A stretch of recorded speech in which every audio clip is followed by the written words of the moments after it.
South Africa is the continent's most advanced nation. As a consequence, it's also the most exposed to the global economy. Since the 2009 recession, the economy has struggled to recover. The mining sector has been hit by the collapsing commodity prices, and the rand has been caught up in the general emerging market volatility. This year, we saw a contraction in the second quarter. Manufacturing is doing terribly, and the mining sector is going through a very tough period. I'm joined by Tito Mboweni, the former central bank governor, who's now an advisor to Goldman Sachs and a businessman, and he's also part of the National Executive Committee of the ruling African National Congress. The South African economy is going through a very tough period. I mean, in the second quarter, we saw a contraction, which surprised a lot of people. What is the risk of a recession in South Africa this year?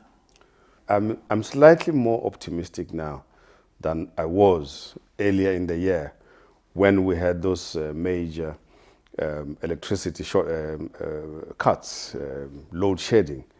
But despite the problems in the mining sector, there's been continuous production, which is very good. There's been continuous, albeit difficult, production in agriculture due to drought in other parts of the country. Moderate performance in the wholesale and retail trade, and relatively good performance in the financial sector and other services. So all in all, there is a possibility that we might just about escape a recession. But even if we escape a recession, South Africa is going to have a period of very low growth, certainly not the growth needed to tackle poverty, inequality and unemployment. So where are the drivers of growth going to come from that are going to boost the economy? When are we going to get back to decent growth? Well, the first thing it has to come from renewed infrastructure investment and actual delivery of infrastructure projects. Secondly, it is going to come from a reliable source of energy. In other words, no more load shedding and all those difficulties.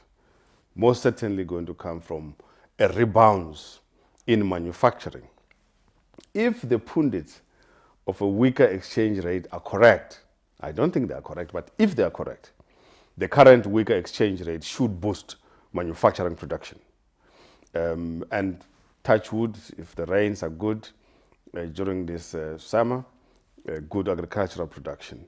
But these are the usual suspects. And I think the question you're asking me is, where are the non-usual suspects?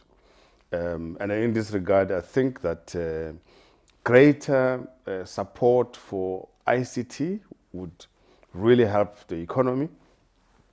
Greater support for tourism and the removal of these nonsensical visa restrictions would help to boost tourism, which will increase the jobs numbers and multiply impact in the economy, which would be very good. And some other innovative things, like soft infrastructure focus in the small cities and towns. As well as a businessman in your history as a governor of the central bank, you're also a member of the African National Congress National Executive Committee.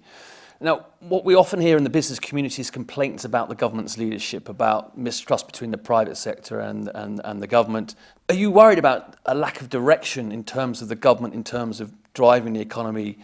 Well, in a sense, I am the personification of the intersection between business and politics. Now, I think that the so-called mistrust between business and government is a historic problem that we have to solve. There are some within the ANC who still see business as being white, and there are some in business who see the ANC as being made of Africans who can't do anything beyond drawers of water and hewers of wood. So that conversation needs to be concluded positively, but I think that the institutional framework for that conversation is there, the National Economic Development and Labour Council, and I hope that conversations there can continue. You're also a board member of the new BRICS Development Bank, so I'd be interested on your views on that.